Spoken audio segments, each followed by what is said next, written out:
Obrigado a todo mundo por me receber mais uma vez. Eu estava pensando agora no que o Beto falou, uma das conversas que eu tive com Deus durante o ano que eu fiz missões. Era sempre porque eu tive a graça e o privilégio de ter sido escolhido tão cedo para nascer num berço cristão, para conhecer a Cristo, para saber o que fazer e o que não fazer, para servir à vontade dele. E os meus amigos, as pessoas que eu ia conhecendo, eram escravas do pecado ou não sabiam da verdade, eram cativas de uma falsa verdade que estava levando elas à morte. Por que eu e por que não elas? Por que não o Beto nasceu na minha família e começou cedo? Por que não ele viveu tudo isso que eu estou vivendo? E aí o que Deus sempre me falava é que era graça e era um propósito, era um chamado, não maior ou melhor, mas diferente, que era um propósito que tudo que ele investiu na minha vida, nos meus 17 anos naquela época, dias ruins, dias bons, eram para que eu pudesse investir na vida dos outros, era para que com aquela idade eu já pudesse semear na vida dos outros, e que ele queria me usar para falar e para contar essas coisas, que era por isso que ele tinha me escolhido, e por isso que ele tinha me separado tão cedo. E é por isso que eu estou aqui. Quem me conhece sabe que eu detesto falar em público, eu morro de vergonha. Eu queria agradecer também ao Nicásio por ter estragado o final da minha pregação, né? Contou a história do mendigo, e agora eu vou ter que pensar em outra coisa. Mas vamos aí, né? Pode abrir sua Bíblia em 1 João, mas a gente não vai ler ainda, não.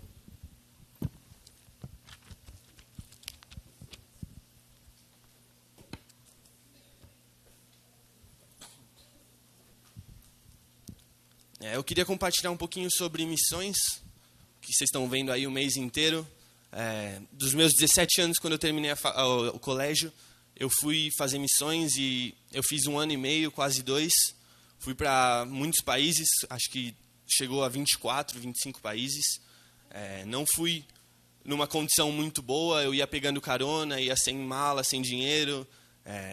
Nesse 1 ano e meio eu acabei na cadeia 2 vezes.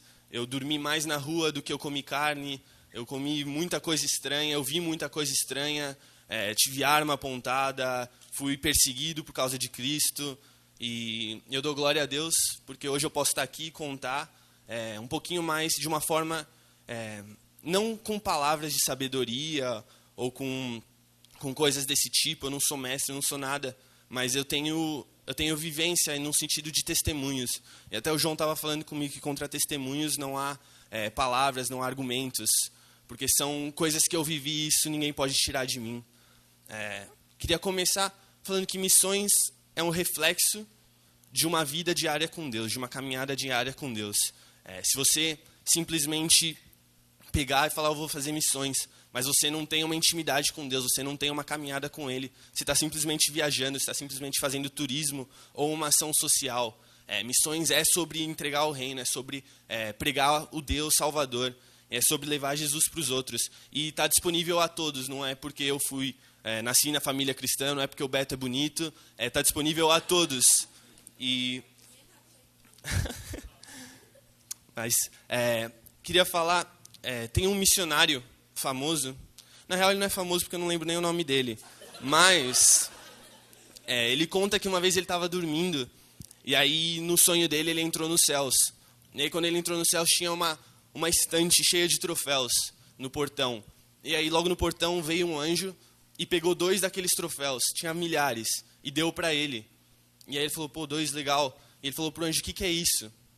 E o anjo falou, isso aqui era tudo que Deus tinha preparado para você viver. E isso aqui é o que você viveu. E deu os 2 troféus. E aí aquele missionário ele acordou. E aí ele decidiu viver uma vida comprometida completamente ao reino. Aquilo mexeu com o coração dele. E aquilo eu acho que mexeu com o meu também. Vamos ler 1 João 1. No princípio era aquele que é a palavra. Ele estava com Deus e era Deus. Ele estava com Deus no princípio. Todas as coisas foram feitas por intermédio dele. Sem ele, nada do que existe teria sido feito. Nele estava a vida, e esta era a luz dos homens. A luz brilhava nas trevas, e a treva não a derrotaram. Surgiu um homem enviado por Deus, chamado de João. Ele veio como testemunha para testificar acerca da luz, a fim de que por meio dele todos os homens crescem. Ele próprio não era a luz, mas veio como testemunha da luz. estava chegando ao mundo a verdadeira luz, que ilumina todos os homens. Aquele que é a palavra estava no mundo, e o mundo foi feito por intermédio dele, mas o mundo não o reconheceu. Veio para o que era seu, mas os seus não o receberam. Contudo, aos que o receberam, aos que creram em seu nome, Deus-lhes o direito de se tornarem filhos de Deus. Eu queria ler essa palavra porque me lembra, quando fala de João, está falando de João Batista, a palavra que veio preparar o caminho para Cristo. E a Bíblia fala que tudo que João falava, nenhuma vírgula a menos, era verdade. Tudo que ele falou sobre Jesus, sobre aquele que viria, sobre a luz, era verdade.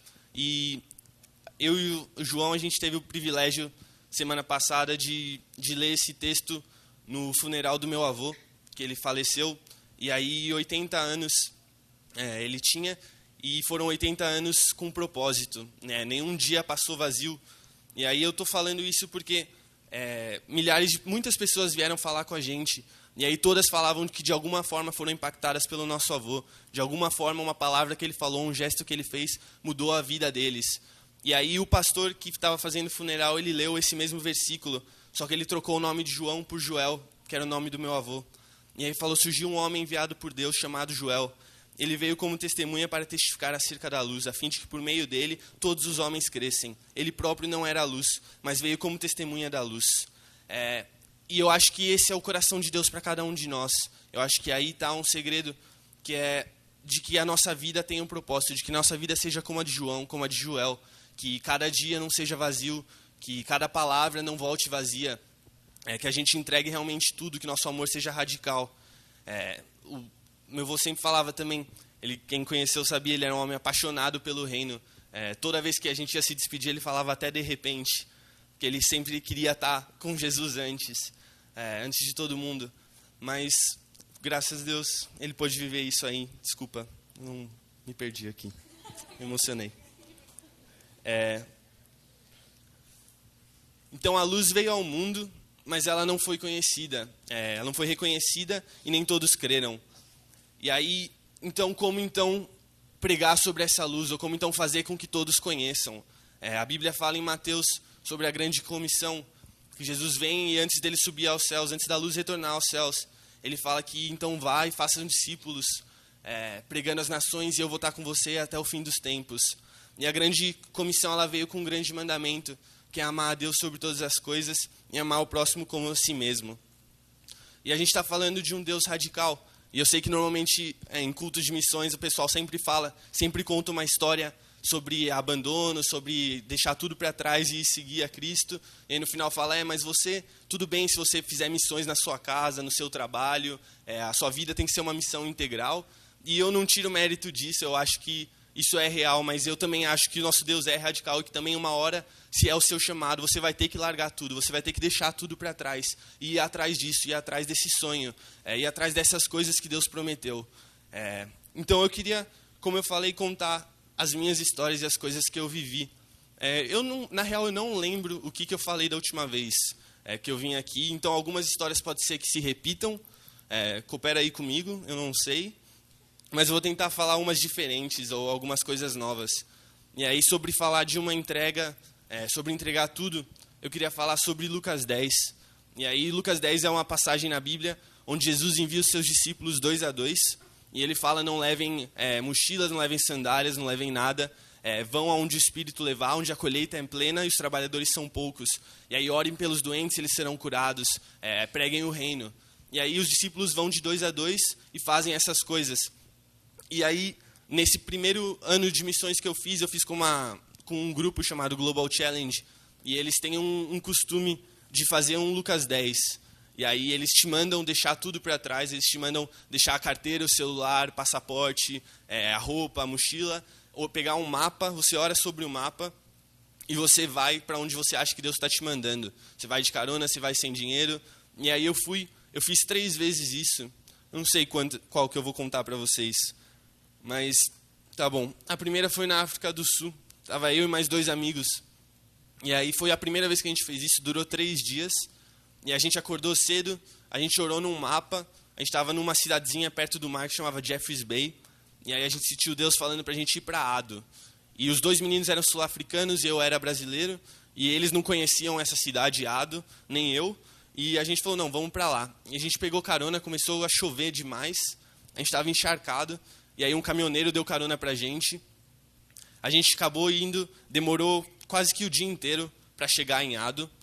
Chegando lá, era uma cidade que é um parque nacional na África. Então só tem uma favela e um parque com todos os animais e não tem grade, tipo leão, tudo essas coisas lá. E aí a gente foi e foi muito engraçado que a última carona que a gente pegou deixou a gente num posto. E aí esse cara era branco e essa cidadezinha era de negros. E lá tem muita rivalidade, assim, você não pode... É bem perigoso.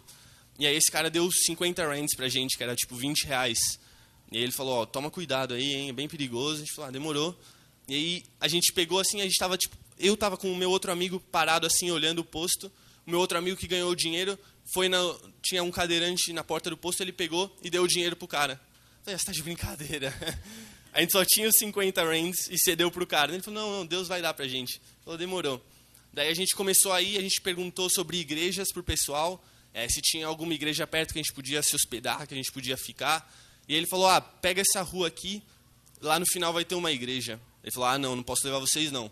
E aí seguiu. Só que esse cara voltou de ré, falou, pra onde vocês vão mesmo? A gente falou, pra lá, pra igreja. Ele falou, putz, cara, entra aí. E ele colocou a gente na traseira da caminhonete dele, era fechada de vidro, e aí ele começou a entrar, era sexta-feira à noite, dia dos namorados, e aí ele parou no quarteirão da igreja. Era uma igreja abandonada, toda quebrada, e do lado estava tendo uma festa dos dias dos namorados. E aí, eu juro, tinha gente no telhado, bebendo, e aí o cara falou, a gente tá famoso aqui na favela por matar estrangeiro. Eu falei, beleza. E aí as pessoas vinham, os negros vinham e ficavam encarando a gente pelo vidro do carro. Os dois meninos que eram sul-africanos já estavam chorando de medo. Falei, não, tranquilo. E aí, não, eu tava com medo também. Mas aí acabou que aquela noite a gente dormiu no carro do cara. E aí, no dia seguinte, ele deixou um dinheiro com a gente de manhã. E aí ele falou que voltava à noite para buscar a gente. E aí a gente ficou com aquele dinheiro. Era bem pouco, mas era alguma coisa. E a gente começou a conversar pela cidade, andar, começar a orar com as pessoas. E aí deu o horário que o cara ia voltar para buscar a gente, ele não voltava. E aí a gente começou a ficar meio preocupado, mas a gente pensou, a gente tem um dinheiro aqui, a gente pode falar com alguém que a gente conversou o dia inteiro, pedir para dormir no quintal, alguma coisa, comer alguma coisa com esse dinheiro, ou então a gente pode gastar todo esse dinheiro num ônibus para a cidade mais próxima, que a gente sente que Deus quer que a gente vá para lá.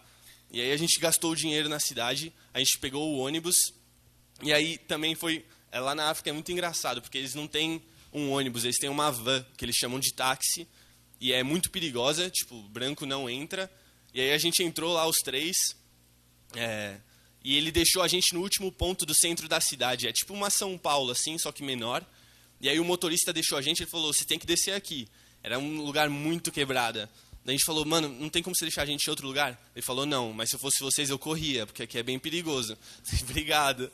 A gente saiu correndo, e aí a gente passou a noite na rua, e aí a gente estava na avenida, e de repente a gente ouviu um barulho de alguém sendo atropelado. E a gente viu um cara caído na rua, e a gente foi lá orar com esse cara. Então a gente ficou lá orando com ele a noite inteira, até que chegou a polícia, e aí a gente pediu para a polícia para levar a gente para um lugar, né, para alguma coisa. Daí o cara até brincou, né, ele falou, tá bom, cela 24, 14 e 12. Ele falou, tudo bem, a gente aceita. Ele falou, é sério? Ele falou, é sério. E aí ele levou a gente para a prisão, e aí por não ter documentos a gente teve que passar a noite lá. Mas aí no dia seguinte, ele levou a gente no camburão, botou a gente na traseira do camburão, falou, para onde vocês querem ir? A gente falou, a gente quer ir para uma igreja, era um domingo. E aí ele falou, então tá bom, tem uma aqui perto.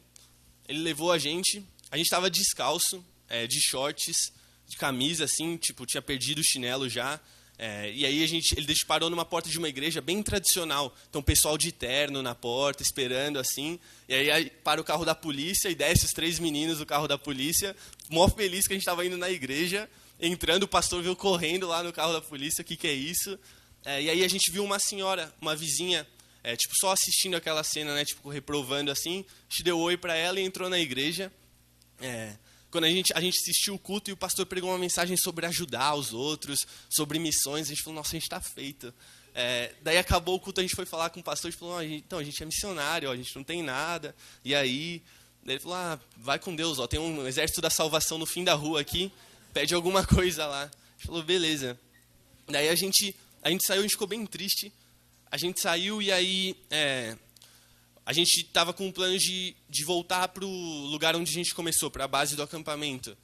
E cancelar, tipo, não deu certo, Lucas 10, já era, vão voltar.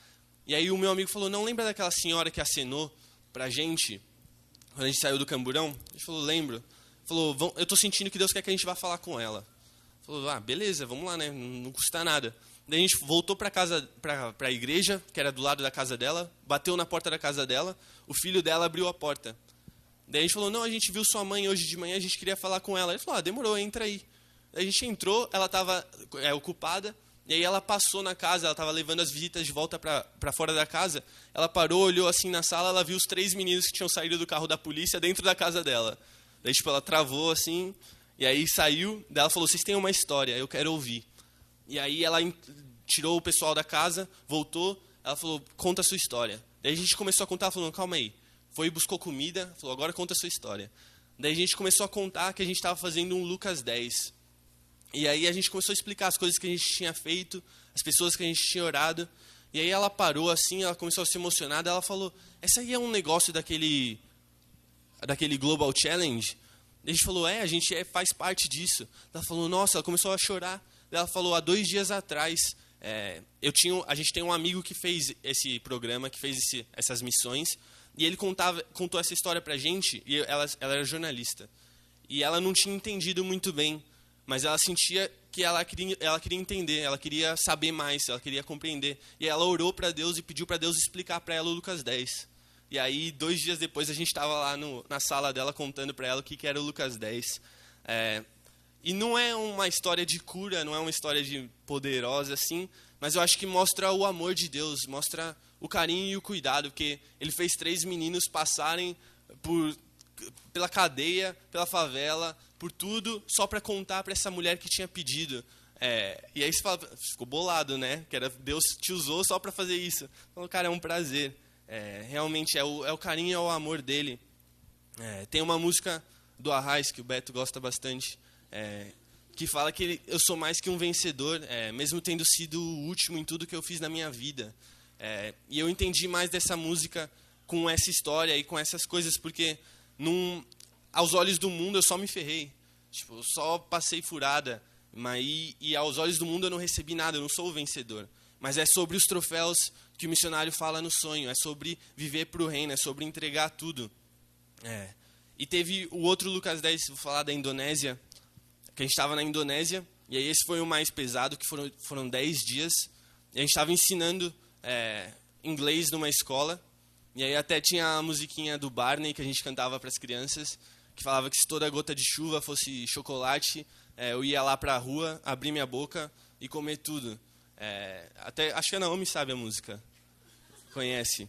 E aí a gente cantava essa música para as crianças, e aí a gente fez a mesma coisa. O dia seguinte o cara falou, a gente começa um Lucas 10, daí a gente falou, tudo bem, a gente deixou tudo, e aí esse Lucas 10 durou 10 dias, a gente percorreu 800 quilômetros, a gente sentiu de Deus de ir para Bali. Quem não sabe, Bali é uma ilha, então, e você entra na ilha através da Polícia Federal e você desce na ilha pela Polícia Federal também, e a gente foi sem passaporte, a gente foi sem nada, sem dinheiro, e a gente queria entrar, e todo lugar que a gente corria, as pessoas falavam, vocês não vão entrar, vocês vão ser presos, e a gente falou, não, a gente não liga, Deus mandou, a gente vai. E aí, a gente estava indo, e aí um menino de rua ensinou a gente a pegar carona. Ele falou, você olha a placa do caminhão, daí você dá para saber para onde ele está indo. Eu lembro até hoje que a placa de Bali era DK. E aí, se tivesse DK, você pula na traseira, você nem avisa o caminhoneiro. Você pula e vai escondido. A gente falou, beleza, a gente foi com esse menino, e aí a gente começou a pregar para ele sobre o reino e sobre o que a gente estava fazendo. E ele falou, cara, isso é muito da hora, eu quero fazer parte disso. Então a gente desceu do caminhão que a gente estava, a gente parou num posto, batizou ele num banheiro, a gente orou por ele, e aí a gente voltou para um outro caminhão, e a gente estava no meio da estrada, já era de madrugada, e a gente não tinha comido nada o dia inteiro. E aí ficou meio constrangido, porque a gente estava pregando sobre fé, pregando sobre viver Porque, apesar de abandonar tudo, você nunca pode viver como um mendigo. Você vive como um filho, porque você é um filho. Então, e como um filho, Deus quer te dar coisas boas. Você não vive pedindo favores, você não vive mendigando o pão, como a palavra fala. Você vive esperando aquele momento, aquele segundo, que Deus vai cumprir a vontade, que era o que precisava passar para as coisas acontecerem, para você ver o reino dele. E aí a gente começou a cantar aquela música. Alguns já estavam dormindo, a gente começou a cantar a música do Barney, que se todas as gotas de chuva fossem... A gente cantou frutas. Se fossem frutas, ia ser uma chuva muito boa, porque a gente estava com fome. E aí, do nada, veio um ônibus. O caminhão estava indo em alta velocidade, veio um ônibus do lado e começou a buzinar. E aí a gente acordou assim e ele começou a jogar saco de fruta na gente. E aí veio do outro lado, jogou uns pães. E aí a gente agradeceu a Deus porque realmente choveu fruta. E aí a história termina como, tipo, era um caminhão de cimento depois. A gente saiu numa cidadezinha, foi tomar um banho num rio. E aí quando a gente voltou, por ser branco também, as pessoas convidavam para casa para conhecer. E a gente estava na casa de uma mulher. E aí do nada pararam, tipo, 5 viaturas, 2 camburões, várias motos. E aí a gente saiu, a gente percebeu, tipo, que eles não estavam passando e viram a gente. Tipo, alguém denunciou a gente. E aí eles perguntaram, né, cadê o passaporte e documento? E a gente não tinha. E aí a gente foi preso com suspeita de ser integrante da ISIS, dos terroristas lá. E aí foi muito engraçado, porque até os guardas, eles imprimiam, a gente explicava o que a gente estava fazendo, e eles imprimiam o Lucas 10, o capítulo da Bíblia, e ficavam, não fala para não levar o passaporte, não fala. E eles colavam nas portas das celas lá, o Lucas 10, a gente ficou feliz. E aí a história continua, tipo, subornando um container com bênção que a gente tinha recebido para levar a gente escondido para a ilha, porque não podia passar pela polícia. E aí, quando eu estava na ilha também, se separou em 2 grupos nesse dia. E eu tinha feito uma aposta com um dos outros meninos, que o primeiro que chegasse ia ter que tirar uma foto no pôr de sol de Bali e pedir para alguém tirar uma foto, né, porque não tinha celular, e pedir para enviarem para a gente. E aí a gente pediu para um cara tirar a foto para a gente. A gente tinha acabado de ser abençoado por uma igreja, depois de sofrer pra caramba. E aí esse cara tirou a foto. E aí a gente agradeceu e eu perguntei, né, o que ele está fazendo. Ele falou, ele veio a trabalho, mas ele não tem muitos amigos. E a gente falou, vamos jantar com a gente paga. Daí ele tinha acabado de falar que não tinha celular, não tinha nada. Ele falou, cara, como você vai pagar para mim? Ele falou, não, mano, é nosso. E aí a gente foi com ele, e aí a gente contou o nosso testemunho para ele e falou, né, que a gente estava confiando. Já tinham sido, acho que 7 dias já de estrada. Acho que deu mais de 25 caminhões que a gente teve que pegar para chegar lá, fora o barco. Pulamos algumas refeições, mas felizes.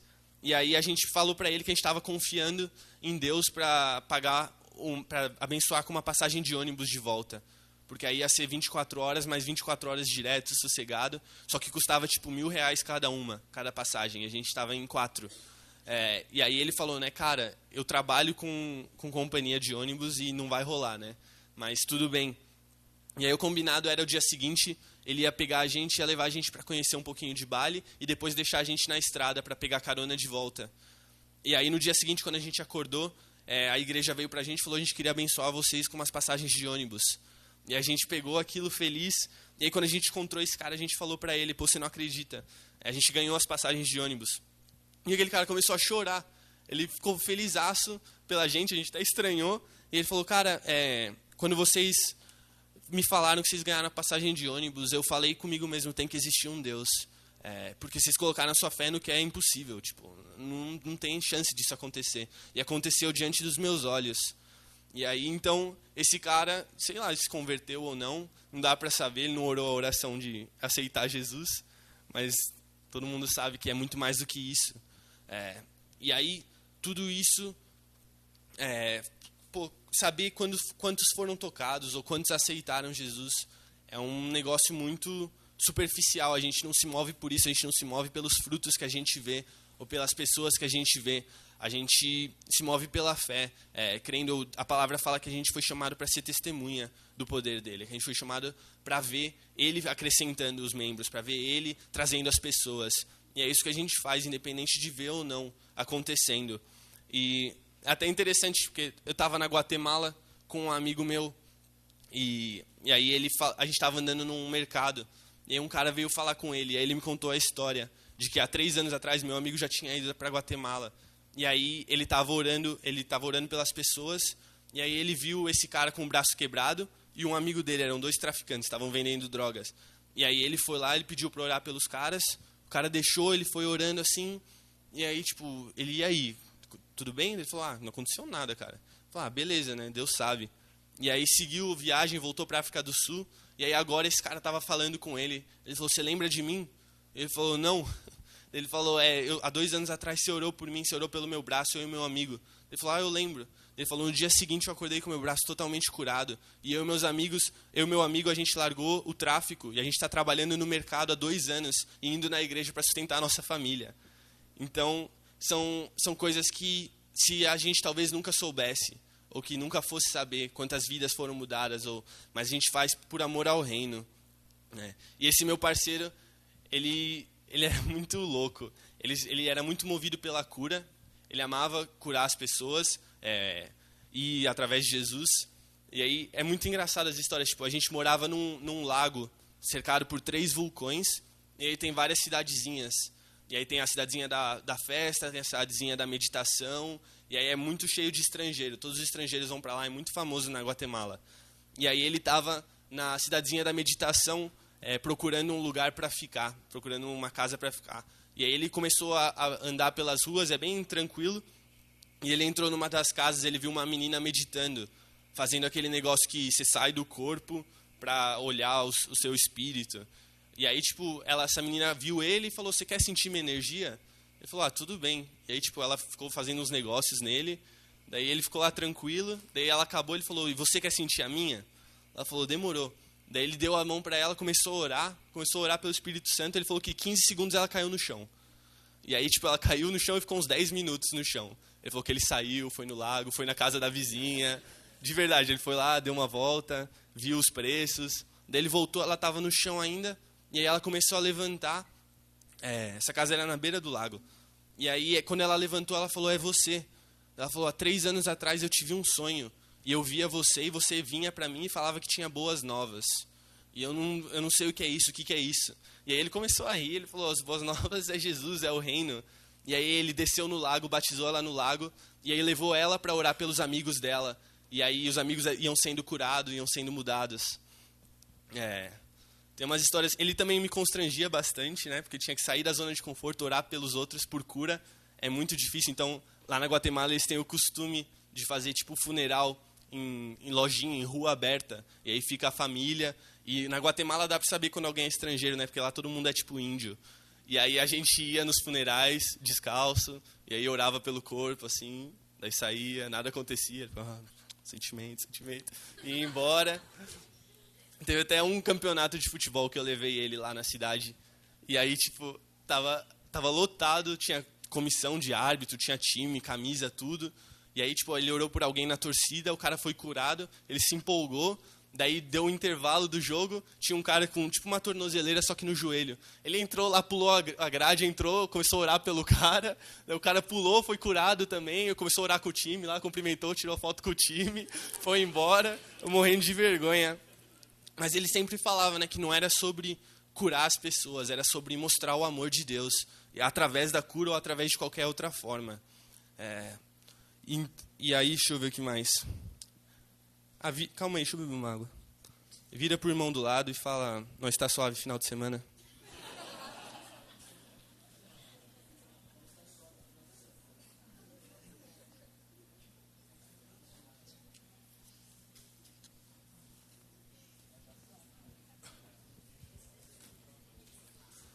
Eu acho que falar sobre missões, que nem falar sobre uma moeda, e missões tem 2 lados. Tem o lado social e o lado espiritual, e esse é o lado espiritual. Mas Tiago fala muito sobre a fé com obras, a fé através de obras. E fala que não adianta ver o seu irmão passando frio e falar Deus te abençoe e não dar uma blusa para ele, não dar uma refeição para ele. E eu acho que isso faz parte da missão também.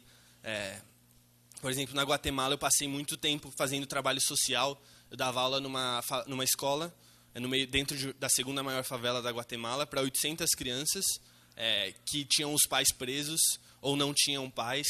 Eu também trabalhava numa com um grupo numa casa de meninas que tinham sido abusadas pelos tios ou pelos pais, e aí estavam grávidas de tipo 13 anos, 14 anos, e aí tinha que trabalhar com elas para restabelecer e trazer elas de volta à sociedade.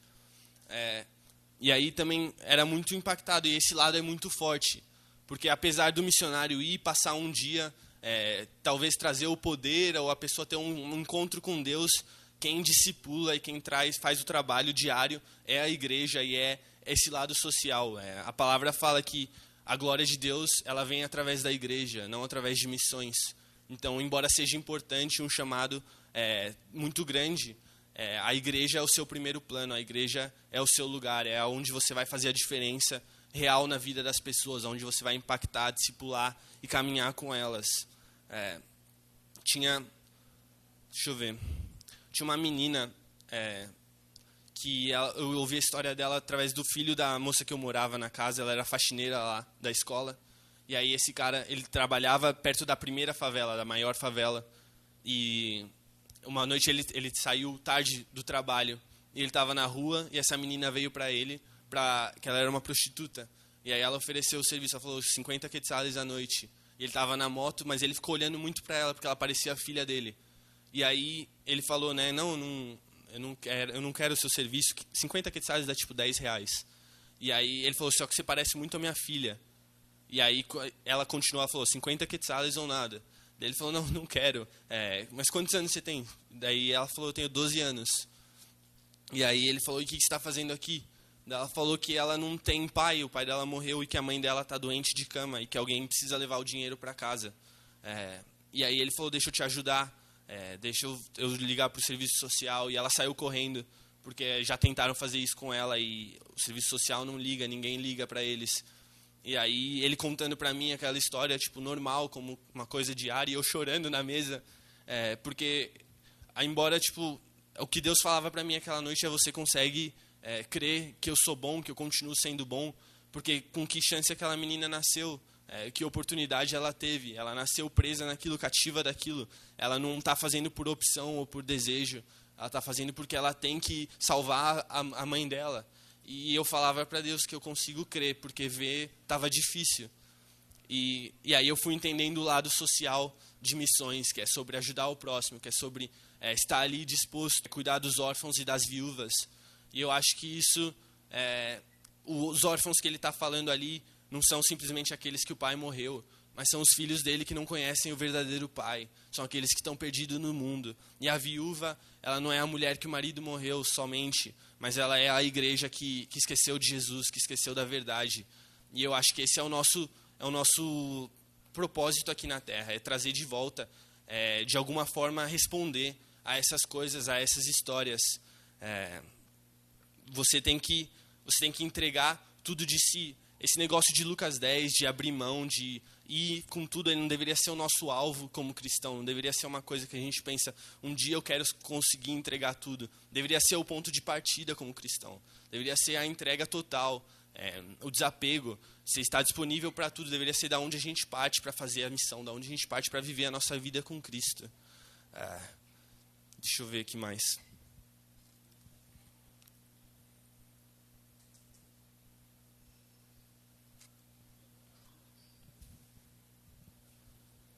Falar da história do mendigo pro Nicásio.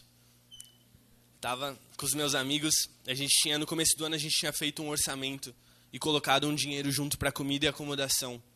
E aí esse dinheiro, ele era bem pouco. E aí esse pouco dinheiro a gente tinha planejado para durar até o meio do ano, que é onde a gente ia para a Austrália. E na Austrália a gente ia trabalhar e levantar dinheiro para o resto do ano. Só que esse pouco dinheiro acabou antes da Austrália, acabou 3 países antes da Austrália. Então a gente estava na Tailândia, ainda tinha que ir para a Malásia e para Singapura. E aí o nosso dinheiro acabou, a gente decidiu, vamos gastar tudo em comida aqui na Tailândia, que é mais barato do que na Malásia, e a gente leva com a gente no trem. E aí a gente levou, quando a gente desceu no trem da Malásia, a gente esqueceu a comida tudo dentro do trem, e aí a gente ficou então sem dinheiro, sem comida, sem contato, não tinha nenhuma igreja conhecida, não tinha nada, eram tipo 2 da manhã, e aí a gente foi no meio dessa avenida, e aí os meninos falaram, né, procura um lugar aí, um canto, e dorme amanhã, a gente tenta ver o que Deus faz. E aí a gente começou a procurar, E aí eu lembro que eu fiquei bem triste, porque até então a gente já tinha dormido na rua, mas sempre por opção, para economizar dinheiro ou não ter que gastar. Aquela era a primeira vez que realmente Deus não tinha, aos meus olhos, provido ou feito algo por nós. Então a gente deitou no chão lá na frente de um prédio.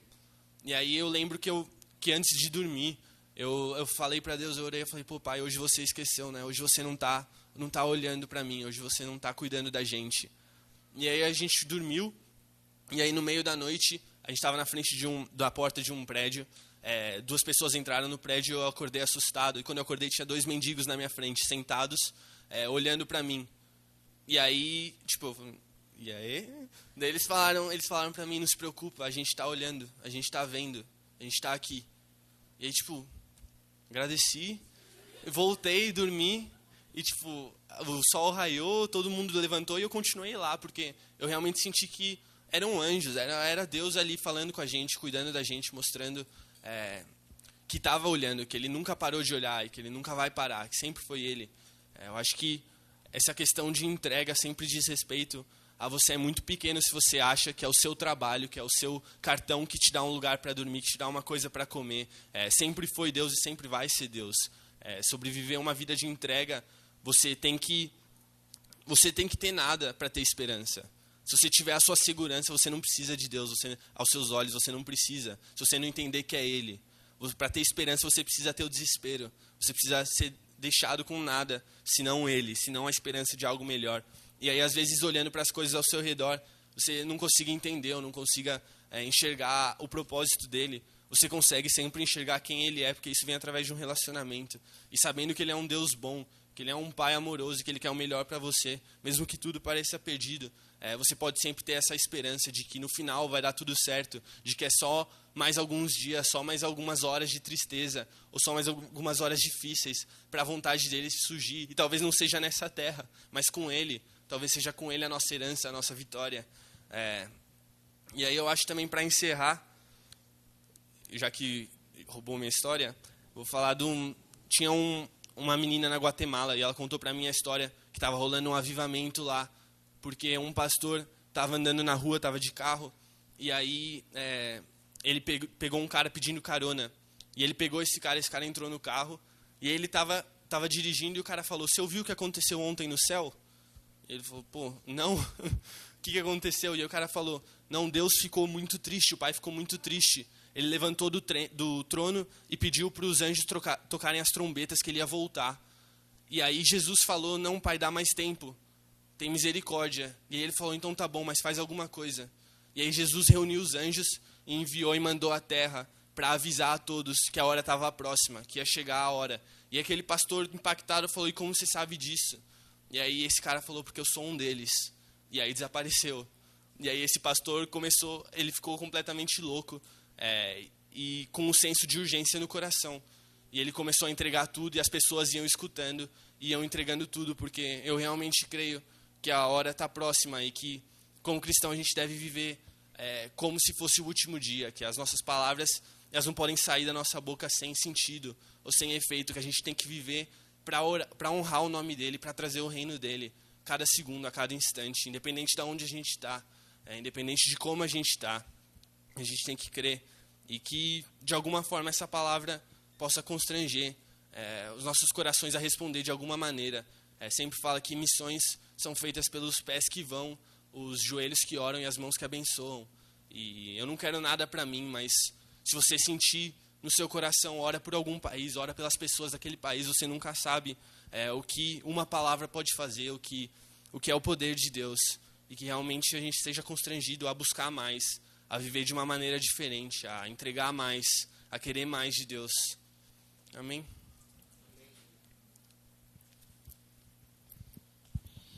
Amém? Queria que... Vou pedir pro Deco fazer uma última oração por nós, mas eu queria que, de alguma maneira, você buscasse agora, baixasse a cabeça e buscasse no seu coração o que Deus tem para a sua vida, assim. Para a vida do Deco teve todas essas loucuras e tenho certeza que muito mais. Para a minha vida uma porção, para a vida da Joyce outra. Mas o que é importante é que Deus é um Deus pessoal e Ele fala ao nosso coração de maneira pessoal. E da mesma maneira que Ele nos trata e nos cura de maneira pessoal, Ele também tem algo pessoal para dar para a gente fazer, um trabalho específico para a obra das nossas mãos. A obra de Deus não para, mas aquilo que Ele tem para que você faça, só você pode fazer. Se você não fizer, Ele vai dar um jeito, vai acontecer de uma outra maneira. Mas como o Deco disse, aqueles troféus que ficaram na parede, vão continuar na parede. Ele não vai entregar para mais ninguém. Teria que ter sido para você.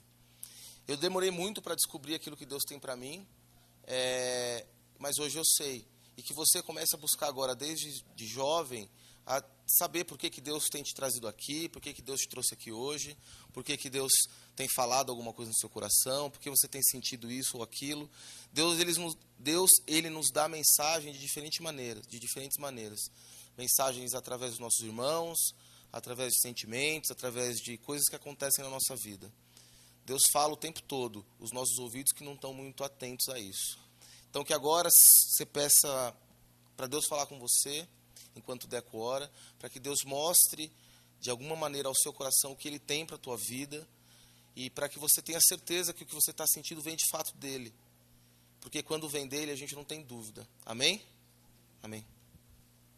Amém, feche seus olhos. Senhor, muito obrigado, ó Pai, por essa noite, por esse culto. Que o Senhor venha realmente fale aos nossos corações, ó Pai, nos constranja a responder, ó Pai, de todas as formas possíveis, Senhor. Se o Seu Espírito não viesse, se o Seu reino não descer aqui, ó Pai, foram só palavras vazias, foram só histórias vazias, Senhor. Mas que realmente o nosso coração esteja disposto, ó Pai, a responder ao Senhor, ó Pai, a entregar mais, a buscar mais, Senhor. Muito obrigado porque o Senhor cuida de cada um de nós, e o Senhor não nos trouxe aqui por acaso, ó Pai. O Senhor investiu em nossas vidas, Senhor, lutas e dias difíceis, ó Pai, dias bons, Senhor, para que isso pudesse trazer glória ao Seu nome, para que isso pudesse trazer glória ao Seu reino, ó Pai. Muito obrigado porque todos nós fomos chamados para anunciar a Sua palavra, ó Pai. Muito obrigado porque o Senhor não nos escolheu, ó Pai, os prontos, Senhor, mas o Senhor nos capacitou, ó Pai, nos capacita, ó Pai, que realmente seja, ó Pai, algo mais, algo novo, Senhor, algo radical, ó Pai, que seja uma entrega e uma busca, Senhor, que constrange as pessoas ao nosso redor, ó Pai, a buscar mais amor, ó Pai, a buscar mais verdade, Senhor, que o Senhor possa nos usar, ó Pai, da maneira que for preciso, ó Pai, seja passando necessidade, ou seja vivendo bem, ó Pai, seja na dificuldade ou na alegria, ó Pai, que o Senhor realmente nos use, ó Pai, nós nos colocamos disponíveis, Senhor. Pai, vem e toca nos corações, que o Seu reino avance, ó Pai, através dos Seus filhos, Senhor. Que a gente não se canse, ó Pai, de anunciar, que a gente não se canse de buscar a Sua face, ó Pai. Nos deixe entender mais, ó Pai, do Seu coração para as nações, do Seu coração para os Seus filhos, ó Pai, para aqueles perdidos, Senhor. Que o Senhor continue, ó Pai, a anunciar pela gente ou não, ó Pai, através da Sua igreja ou não, ó Pai, que o Senhor realmente continue, ó Pai, a chamar os Seus filhos, ó Pai. Tem misericórdia, ó Pai, misericórdia de cada um, Senhor. Em nome de Jesus, ó Pai, em nome de Jesus.